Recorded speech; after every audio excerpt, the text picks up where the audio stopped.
Hello and welcome to Your Choice, Your Way, Sleep and Rest resource for young people, parents and carers. In this episode we've got a quiz exploring sleep, rest and wake-up routines, and then we've got some top tips for sleep and rest voiced by young people offering their own advice. Thank you, Femi. Before we move on to the quiz, what's your sleep routine? My sleep routine is getting to bed at a reasonable time. I like reading to be the last thing I do before I go to sleep. So I'll go on my phone for a bit, not too long, and then I will read on my Kindle for a bit and go to sleep at a reasonable time. That's a great routine, Femi. Now let's move on to the quiz. Hello and welcome to the No Wrong Answer quiz, Sleep and Rest edition. The quiz where every answer is correct. Are you ready? Let's get to it. Question 1. Getting to sleep is difficult. Look at your bed and around your bedroom. Think about what you need to help you sleep. Is it A. Heavier blankets or less blankets? A cool room or a warm room?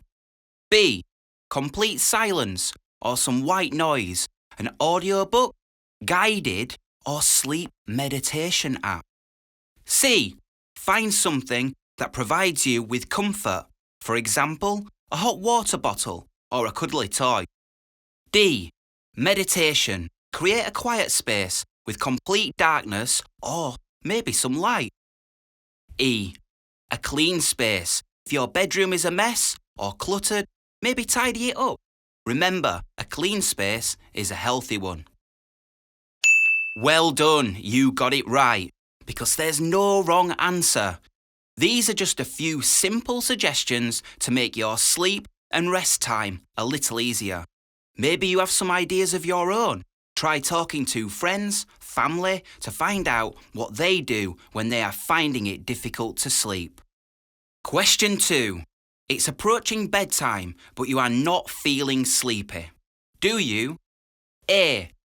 Take a bath or shower, get changed, brush your teeth, and settle into a comfortable, quiet space and prepare for sleep?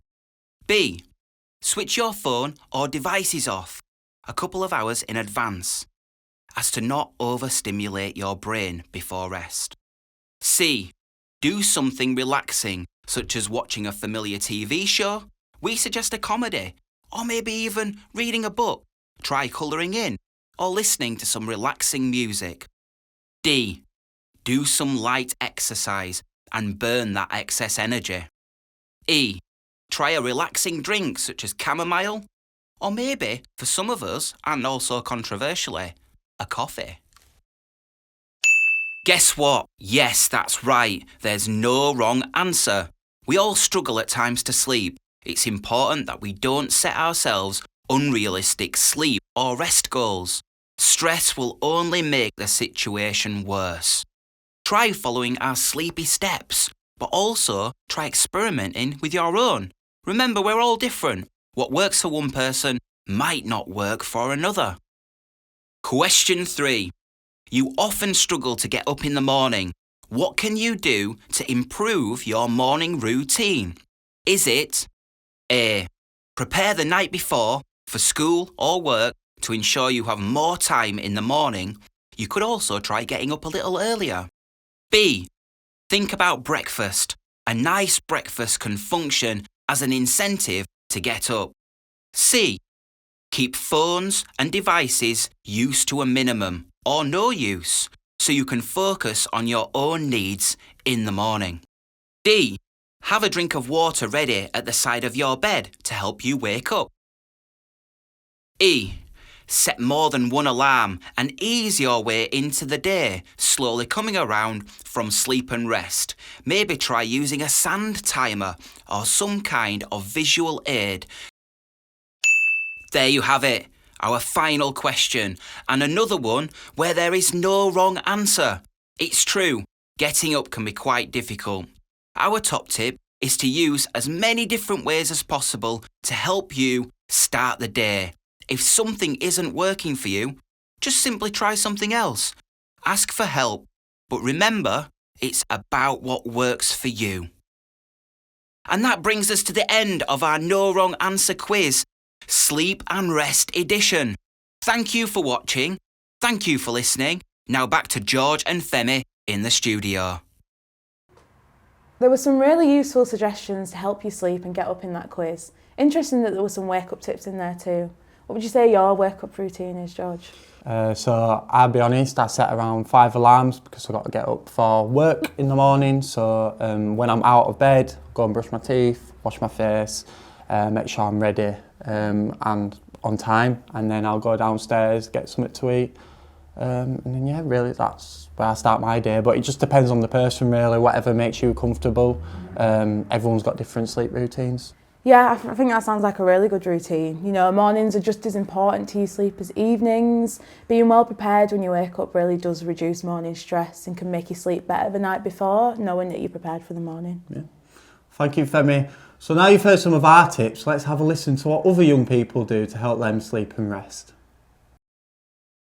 My nighttime routine usually starts with me cleaning my room or doing some things around the house, such as the laundry. Then I like to take a shower, and in the winter I lean more towards baths. Then I begin my wind down routine, which is where I watch some comfort TV, turn off the main lights, do my nighttime routine, which is skincare, drying my hair and putting on deodorant. Then I get into bed, and that's about the time I fall asleep. When I can't sleep, I read, daydream and watch something on TV. If I'm hungry, I will have a milky tea and some cereal and go back to bed. When I wake up in the morning, I stretch whilst in bed, come around and prepare for the day ahead. At around 8:30pm I begin to unwind. I will sit downstairs and watch TV with my family and then have a hot shower, moisturise, brush my teeth and complete my hair care. I will then get into bed, put on either a movie or podcast and sometimes journal. Just before I'm ready to fall asleep, I will turn off my lamp and turn the volume right down.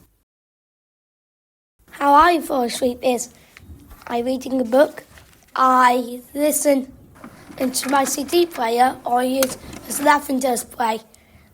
Often using yoga to help me sleep. Have a comforting noise that helps you unwind. Mine is the noise of a fan. If it's too cold or I'm too ill to have the fan on, I tend to put the noise on YouTube to help me relax. I do my skincare and get my uniform ready. I usually have supper and relax to fall asleep. To help me fall asleep, I like to listen to stories on my Tony box or an audio book. Some brilliant advice there from our young people. I think I'll definitely try some of those, and I loved the suggestion of relaxing yoga. Yeah, I like the one where they suggested using white noise, like the sound of a fan, to help them sleep, so I might have to try that one out. Well, we hope you enjoyed this resource. It's been great to see and hear what others do to help them sleep and rest. If you found this useful, why not check out the Your Choice, Your Way Food for Thought resource for young people, parents and carers. Good night from us.